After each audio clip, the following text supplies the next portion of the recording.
Thank you, Joe. And I have to commend everyone on such a wonderful conference. It's really been enlightening, and a lot of amazing topics have been discussed through the course of the days. I regret having missed yesterday, but certainly what I experienced today has been wonderful. So it's my pleasure and honor to introduce the Honourable Perrin Beatty. He is our keynote speaker for lunch today. He is the President and Chief Executive Officer of the 200,000-member Canadian Chamber of Commerce, Canada's largest and most representative, national business association. Perrin has been involved in many different roles over his tenure in professional life. He has been, he's certainly the key advocate for Canadian business and is the preeminent spokesperson on so many issues. He has grown up through Fergus, Ontario, a large manufacturing company as a background, family background, and he knows business very, very well. He was appointed as a PC candidate under Joe Clark's administration, and throughout years after that has had many, many different roles in the PC government: health and welfare, communications, Secretary of State for External Affairs, and so on.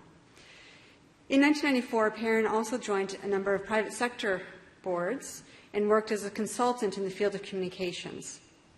He's had a lot of experience over the years in different industries, and he actually was the CEO of the CBC as well, so certainly has a lot of insight into business. Perrin has served on a number of Canadian government advisory committees as well, and is a member of the Advisory Council of the Canadian Defence and Foreign Affairs Institute, and is a member of the Board of Directors of the Canadian International Council and Mitsui Canada.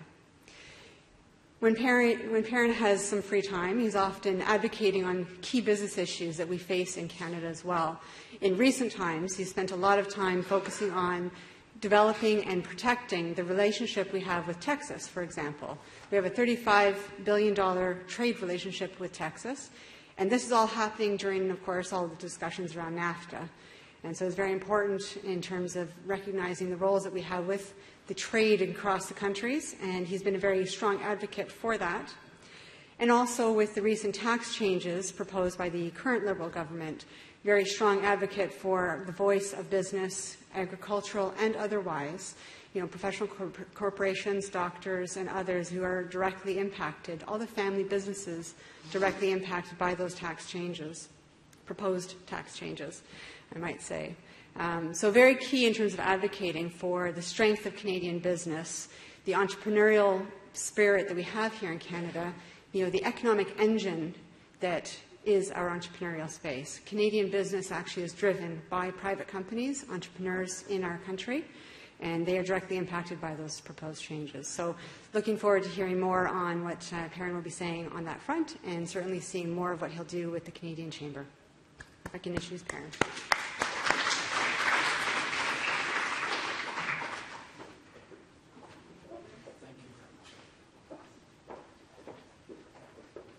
Well, Heather, thank you very much for the very kind introduction, and thank you, Joe, and thank you, all of you, for the invitation to be here with you today. I'm absolutely delighted to be able to do it.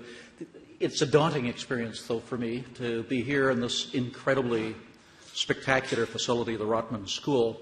It reminds me that the very worst mark that I got when I was in university sometime after World War II was in Business 20 at Western, which meant that it was inevitable I would end up running the Canadian Chamber of Commerce, having established my credentials.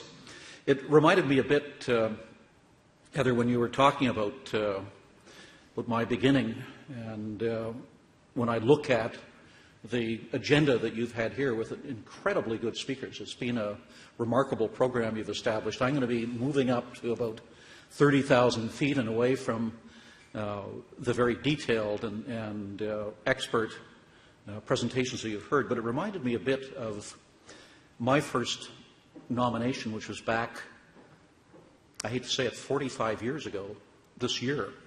And I remember it very well. Was held on the 2nd of February back in 1972. After a long nomination meeting, we came back afterward to a friend's place to a celebratory party. And one of the people who arrived there in Elora was the Anglican minister, Bob Hulse, who is still around there today. Some of you may know him. He came in with a woman who was about 85 years old. They ultimately closed the party at about 4 a.m., as I recall. But I remember Bob coming up and saying, you must come and read the lesson in the church. We always have the Conservative candidate read the lesson in the church.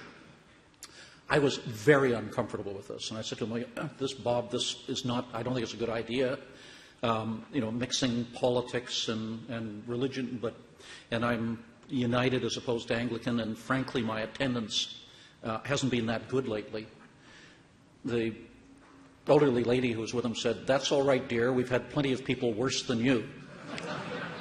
So I'm afraid, looking at the agenda today, that you won't be saying that after I've made my presentation.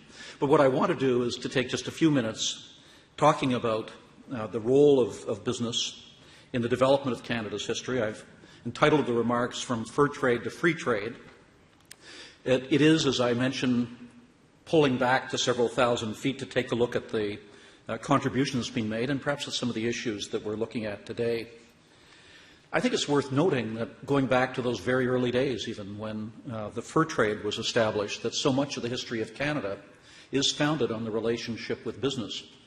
The modern Canada simply would not have existed today if it hadn't been for those early days when Europeans coming to Canada wanted to trade for furs to be able to take back to Europe and to develop an economy with the indigenous populations here. Let me start, though, by just giving you a bit of a sense of the Canadian Chamber and what we do. The Chamber's role is to propose strategies to increase prosperity and competitiveness throughout Canada. We're resolutely nonpartisan, and we work with whoever's in office to see Canada succeed. And like the political parties, our strength comes from the grassroots, in our case from the 450 regional and provincial chambers of commerce and boards of trade, Heather, like yours, that represent over 200,000 businesses of every size and every sector in every region of Canada. We're the voice of Canadian business at the national and international levels. And as you can imagine, our role becomes all the more important in the current context, with the ongoing trade talks, with labour shortages, and the other challenges that Canadian business is facing. These challenges have come to include responding to natural disasters here at home and abroad, as is the case this week with the hurricanes wreaking havoc. Canadian businesses have risen to the occasion, helping how they can because they understand that these are our neighbours, our clients, and our suppliers. And this is where history becomes so important. It helps to ensure that we collectively can learn from our past mistakes and understand our successes. And the good thing is that we have a good deal of history to learn from. In fact, in a country as vast and varied as Canada, few events have the power to unite us the way that this year's sesquicentennial and the history that it brings with it has. Practically the only other times that I've seen such pride is when Team Canada is playing in the gold medal finals, or when Commander Chris Hadfield releases a new song from space, or when we join together in outrage about what the Americans try to pass off as poutine. Now, I've had the privilege of traveling across the country a few times already this year, and wherever I go, people are beaming and celebrating what Canada's accomplished in the past 150 years, and with good reason. By the same token, looking back at Canada's accomplishments is also looking back at the history of business on the continent. I was struck often when I was a member of Parliament, looking at the history of the small communities in my constituency in southern Ontario. And it's the case as you look across all of Ontario and throughout the country that so very often the history of a community is in fact the history of the business that is really at its core. In the case of my family's business, Heather, that you mentioned, Beattie Brothers Limited, it was established back about the time of Confederation, when my family had come out from Ireland, settled in the Brampton area, and then got a tax holiday from Fergus to establish a foundry. That two of the brothers came up. The one made farm implements. The other took them out on a flatbed wagon and sold them to farmers in the area. And the firm ultimately went on to become the largest white goods manufacturer in the Commonwealth and farming goods manufacturer as well. This is just one example in the manufacturing sector in small-town Ontario of how much the development of the community itself depended upon the history of the company that was involved there and the contributions that were made by business. And I think as we go across Canada, we find the same thing, that the history of our country, of our communities, is very tightly incorporated in the history of our business communities as well. From a European standpoint, it's worth noting that Canada was first and foremost a business venture. When John Cabot set out in 1497 and reached the coasts of Newfoundland, claiming them for King Henry VII, he was accompanied by a Bristol-based merchant who was in fact trying to find an alternative route to China in the hopes of expanding trade for England. And since that first foray, business and trade have been a main driving force in the development of our history. From the Hudson's Bay Company and the fur trade to the fishing outposts in Atlantic Canada, our country was built on competitiveness and on the desire for a better, often more prosperous life.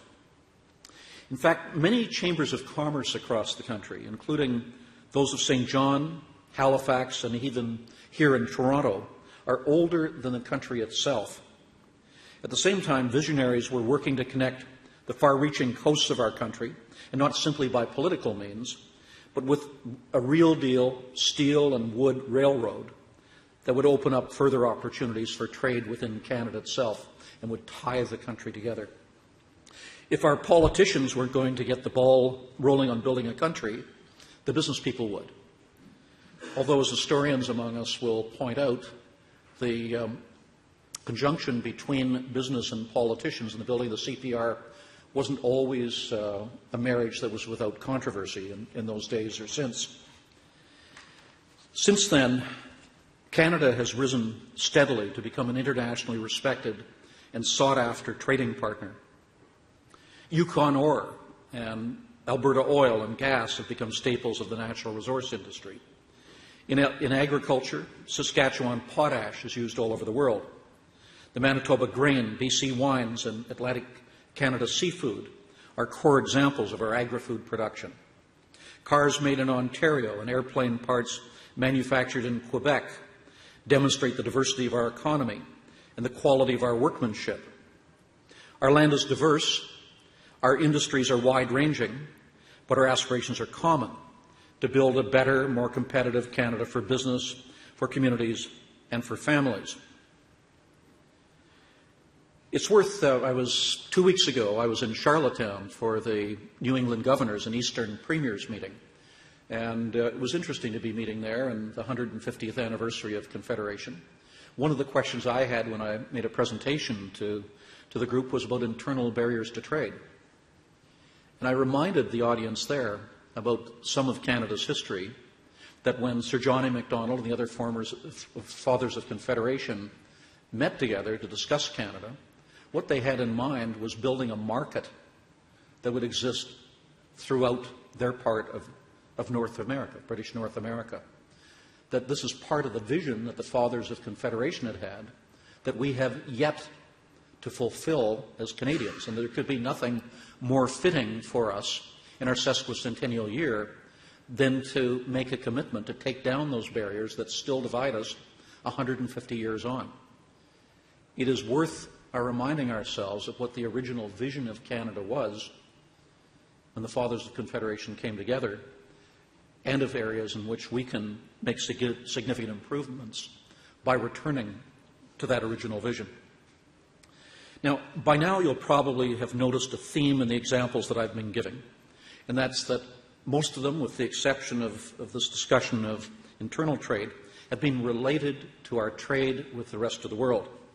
From our earliest days exporting furs and fish to the Bombardier trains of today, our success has always been tied to that of our international partners. But at the same time, trade has always been a challenge politically, and businesses have been the ones that have had to compete and to adapt as a consequence. As Thomas B. Macaulay once said, free trade, one of the greatest blessings which a government can confer on a people, is in almost every country unpopular. Some things never change. For the Canada 150 celebration, the U.S. Embassy hosted a pavilion in Ottawa featuring a history of the Canada-U.S. relationship. They brought one of the earliest pictures of Abraham Lincoln giving a speech as president. The picture had VIPs up on stage with President Lincoln, and the fellow seated right beside him was an official from what would become Canada who had come to meet the new president. The embassy people told us that the Canadian was there to discuss a trade dispute about our softwood lumber. Now, that was in 1860, meaning that, sadly, that trade dispute is older than Canada itself. But these debates are very difficult. In 1911, you'll recall Sir Wilfrid Laurier fought an election where the central issue was a free trade agreement with the United States. His political base in Western Canada was seeking markets for agricultural products, so obviously they strongly supported trade with the United States. However, the protected manufacturing businesses, including my families, of Toronto and Montreal, were strongly against it. The campaign went badly for Sir Wilfrid and for his Liberals. The Conservatives argued that free trade would undermine Canadian sovereignty and lead to a slow annexation of Canada by the U.S. Ironically, when I was in Cabinet in 1988 and Prime Minister Mulroney concluded the free trade agreement with the United States, it was the Liberals that used the very same argument against us. And, of course, it was the PCs who argued the case that Laurier had made so many years before. Now, almost 30 years after that free trade agreement and that fateful election, and nearly 25 years after the broadened North American Free Trade Agreement was put into place, Canadians can recognize the benefits of international trade. When NAFTA came into effect in 1994, it created one of the world's largest and most prosperous free trade zones. The benefits for all three countries have been enormous. By the numbers, regional trade has increased from $290 billion in 1993 to more than $1.1 trillion in 2016. It contributed to steadily reduce unemployment for nearly 15 years. It helped the auto and auto parts manufacturers of North America band together and remain competitive against other international trade blocs. More than that, it helped to cement one of the strongest, most lucrative and beneficial trilateral relationships anywhere in the world. But now, after 23 years of service, we can all agree that NAFTA needs to be modernized. Almost a quarter century ago, who could have predicted the importance of digital trade and e-commerce, the modern challenges of farming, or the issues related to shipping goods across borders? Yet these are all realities that we have to contend with today. Not only that, but we have to plan for what will come up in the next few years, such as the disruptive technologies like the self-driving truck, the new reality of Bitcoin, and the importance of labor and student mobility. There's no doubt that our future depends on a modern, forward-looking NAFTA agreement, one that will allow us to even further develop the trading relationship between Canada, the United States, and Mexico, with benefits for all three countries. It also means that we have a workforce that's ready to take advantage of those trade deals. We simply can't have the best economy in the world without also having the best people working in it. That means working together to build human capital. And cooperation between our countries needs to go beyond simply signing legal agreements on the dotted line. We need to build deeper connections in our companies, schools, and civil society. Centuries ago, it was our resources that attracted settlers to do business here. Today, it's up to the right policies to draw in global talent and investment that will decide what our future is going to be. Canada is already a top destination for foreign students who are wanting to study abroad. We've seen a 92% increase in international students between 2008 and 2015. And despite these advantages, Canada needs to keep pace with other countries that are investing in skills as well. By 2020, China and India are expected to be producing 40% of all the graduates in the world. The research output of the developing world is growing every day, and we can't afford to fall behind. We know from our history that immigrants bring the skills that are needed in our workforce, and economic immigrations make up about 30% of new entrants into the labour force each year. Attracting skilled, trained people will be vital to Canada's competitiveness. And members from our network of over 200,000 businesses tell us that finding properly trained workers is still a challenge for us today. Now, just as the initial settlers arrived to build commerce and trade, Canada can continue to compel future innovators and leaders to join its labour forces through improvements to labour mobility and measures such as the Temporary Foreign Workers Program, which are designed to make it easier for us to get skills that we need into Canada. These are turbulent times, to say the least. As I mentioned earlier, our role at the Chamber is to set the stage for Canadian business success by contributing to building a competitive business environment. We're hard at work delivering on that objective.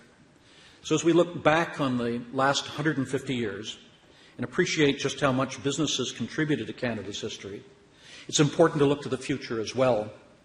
By remembering the lessons from the past, embracing international trade, and giving ourselves tools like a modernized NAFTA and the right people in the right jobs, Canada has all the tools that it needs to mark the next 150 years with stories of resounding business success. Thank you so much for having me.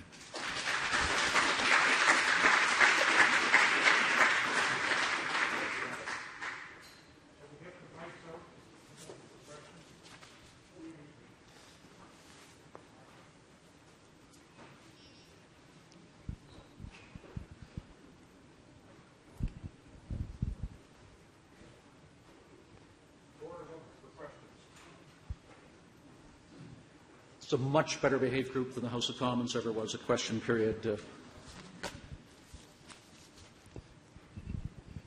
And also much better behaved than when I was a student, where I'd be sitting looking to make life miserable for the guest speaker.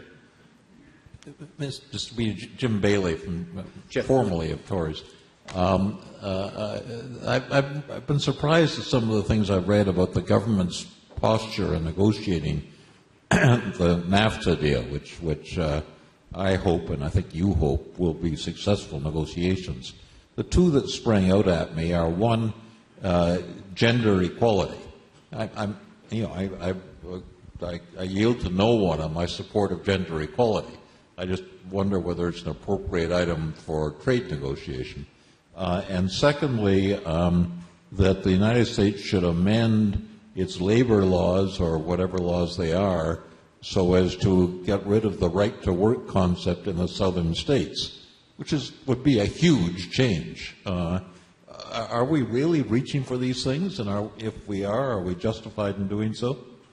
Thanks, Jim. It's a very important question. We are still very much in the early stages of the negotiations. We've had only now the first two rounds. The next one will be held in Ottawa in a couple of weeks.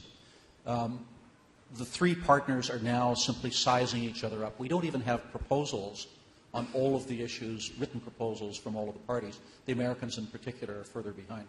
So what we've had on the part of each of the countries is an initial staking out of territory, which is very ambitious and which goes well beyond what they anticipate being in the final agreement. The other thing that we're seeing is that all three countries are also very cognizant of their domestic constituencies as well. In the case of the Canadian proposals, you mentioned, for example, gender equality. There are also, you mentioned labor issues, particularly related to right-to-work states in the United States.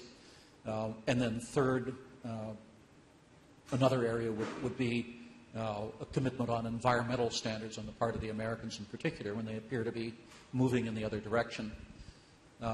I expect that what we'll see is a significant negotiating back from positions that countries have taken into core issues where there is broad agreement at the end of the day. Similarly, the Americans have been using Mr. Trump has been using a negotiating technique which Tom Donahue referred to when he was up in February as being anchor negotiations, where essentially you say, well, just before we get started, you have to sign over your house, your car, and your firstborn, and then perhaps we can sit down and negotiate from there and talk about how we can find common ground.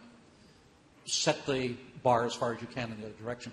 I think the Canadian strategy was designed to ensure, really took its lead from the Americans in a sense. If the Americans were putting a lot onto the table that moved away from a simple modernization of NAFTA, I think you'll find that the other two countries then were doing the same thing, putting things on the table that in many instances will be negotiated back from. My inclination, I think yours as well, is that the core of trade agreements should be trade. And there's been a temptation to tack all sorts of other things on the side. We certainly did it with the environment back in our day, and that's appropriate. You don't want freeloaders on the environment. You don't want freeloaders in terms of labor rights and other areas. But it is probably expecting a great deal to expect that the United States is going to repeal right to work and other provisions that are there, and one expects then that we'll negotiate back from that. What will be interesting is the next round, because I think in the next round in Ottawa we will more likely get a sense as to where the bottom lines are for the three countries, and where we'll be starting to pull together a unified text to work from, and this will give something that will focus the discussion and give us a sense as to where there's room to negotiate and where there isn't. You asked me about the wisdom of it. I guess I would just say in general, I believe that our government is handling the negotiations very, very well.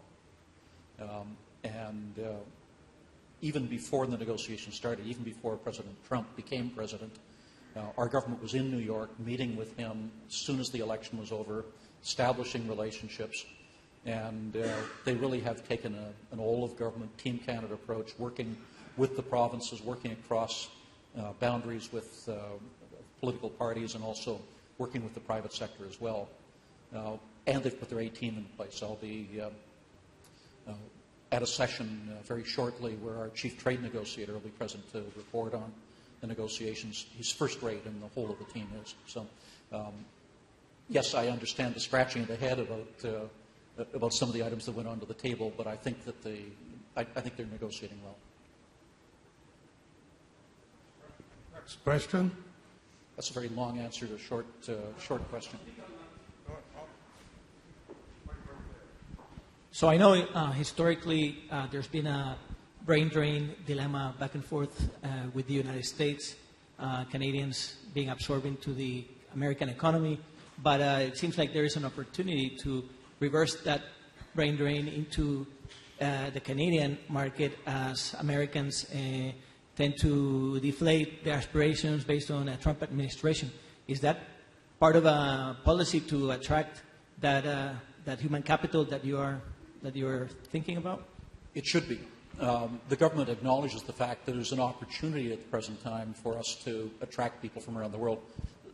Let me talk, not really addressing history here, but let me talk from my perspective as President of the Canadian Chamber on this.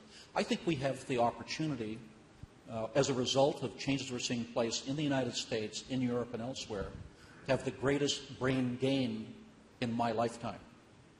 There are two areas where I believe that, there's lots that I'm worried about with this new administration in the United States. There are two areas where I see significant opportunities. One of them is our ability to attract very highly skilled people to help us build Canada. And the other is in Canada serving as a bridge between North America, where I believe that we will have a free trade agreement at the end of the day. I don't believe that Mr. Trump will in fact walk away from it and leave it in ashes. And where our agreement with Europe, the CETA agreement, our willingness to move ahead with TPP and with other bilateral agreements will put us in a privileged position in terms of serving as that bridge between North America and the rest of the world. In the case of talent, human talent, look around you at this university. Our universities are seeing a dramatic increase in the applications that are coming from international students, and we're finding the grade point average of people applying is going up significantly.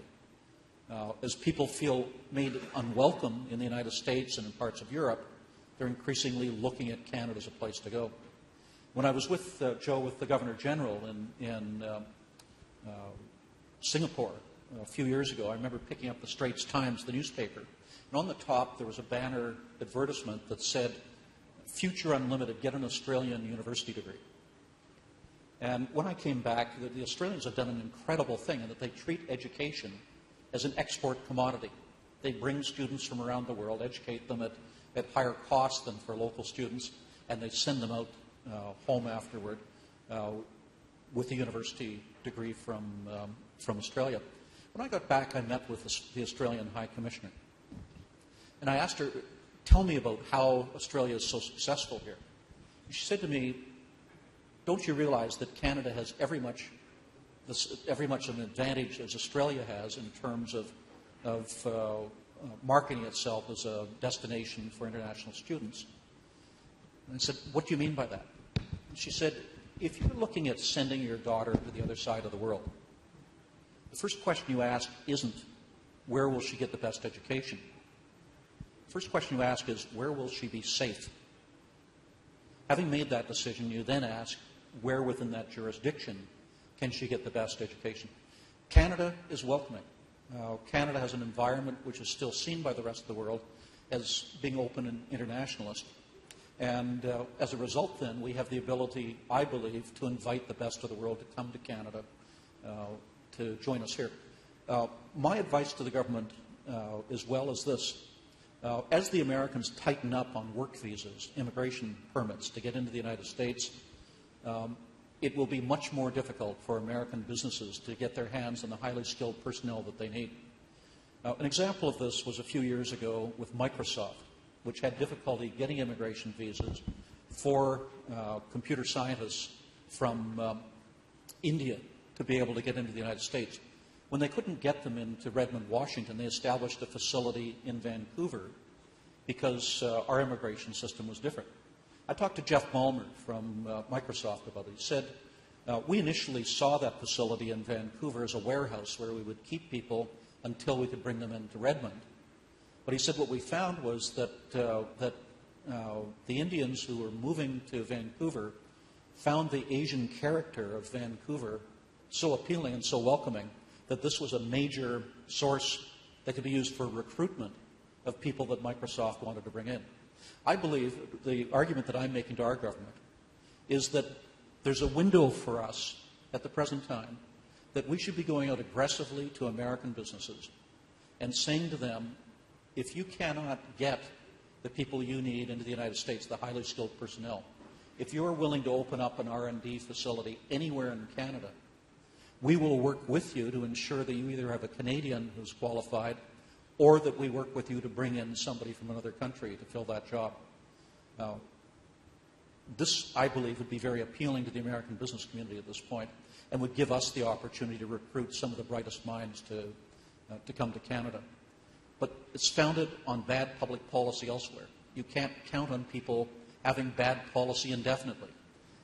It's a tight window for us, and I believe we should be acting aggressively and very actively right now. Patrice, last question. Sir. Thank you very much. Mr. Beattie, thank you very much for your remarks. Thank you for coming here. It's symbolically very important that you be here with us today on this 150th anniversary of business. My question is a little bit contextualized in the sense that yesterday I sat in on a session that was extremely stimulating. We had two very particular views about the importance of R&D in this country. You just mentioned R&D, so I'm piqued all the more. One of the speakers made the argument that government had to do a great deal more to stimulate R&D here, and the best way to do it, and I'm summarizing grossly his views, was that Canada should release its industries, stop being so protective. We also heard from a second speaker that demonstrated that we have, in fact, a very poor tradition of developing R&D in this country, going back many, many generations. This morning, we heard from Professor Kohlberg a most depressing presentation about how basically Canada lost the pulp and paper industry to foreign competitors who have none of our assets. So my question to you is this: what is your position on R&D in this country, on encouraging R&D in this country? There are many proponents who argue that we should continue targeted tax breaks for particular industries. There are other views that simply say eliminate all those subsidies, lower the tax rate for everybody, and R&D will take place naturally. What's your position?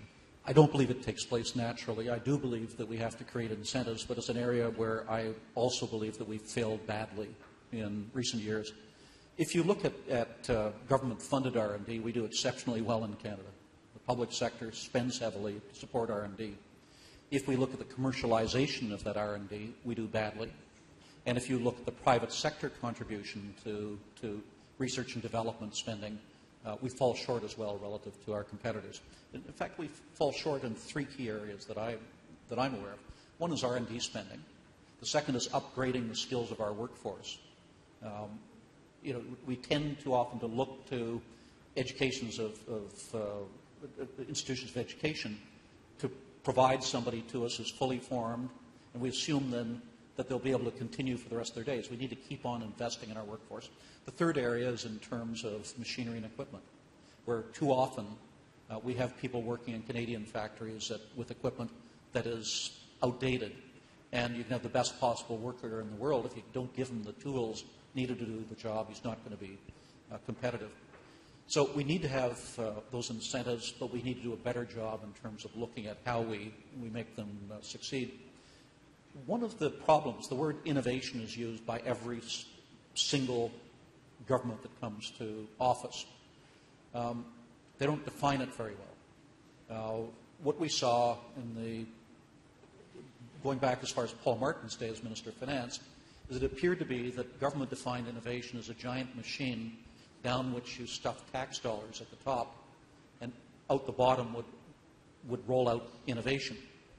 And then you could attend speeches. I'm not a violent person, but you would attend speeches by government officials talking about the receptor capacity of Canadian business for this brilliant technology. That is Ottawa speak for, we've done great things, but you guys in business are too stupid to figure out how to use them. What the government didn't do is it didn't go out to industry and say, what do you need? Where could we most effectively make the investment in the first place that's going to help you to be more innovative and effective? It also has tended to focus in the past on innovation that is white lab coat innovation that'll win international prizes, when so much of what's needed by industry to be able to compete is incremental innovation, often process innovation that squeezes out waste and allows business to be far more competitive. It's not a guarantee you're going to succeed, but there's a guarantee if you don't do it, you're going to fail. And we need to focus there. So, yes, government programs need to, I believe it's not simply a matter of lowering taxes across the board and saying, go out and do good things, but rather that we need to take a fresh look at the programs we have and whether they're adequately meeting the need that we have to stimulate private sector investment and the commercialization of that R&D once it takes place. It is no use sitting in the lab. It is only of value if we can get it onto shop floors and shop shelves.